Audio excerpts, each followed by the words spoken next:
imbah maghrib hendak saruan ke rumah tetangga. Assalamualaikum warahmatullahi wabarakatuh. Tatamu pulang lawan ulun mata tinggiran vlog orang Banjar.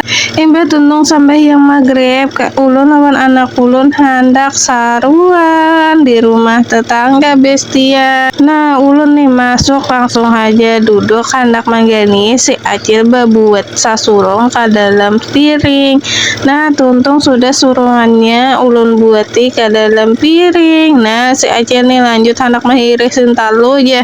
Kada ingat tadi membuat hintalo ke dalam piring, jadi asa kurang jadi dibuat ya lagi dalam piring nih asa membuat tuntung sudah bisa buat.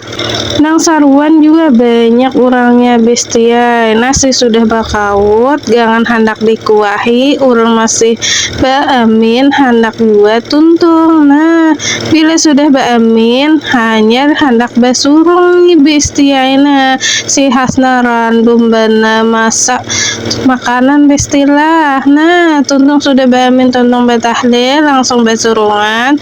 Jangan ingat makan. Nah kita makan nasi sup dahulu supaya kenyang parut bestia. Nah lanjut di sini ulun hendak makan sup karena sudah menyuapi Hasna makan. Nah sekarang mamanya pulang hendak makan. Sampai di sini konten ulun lah.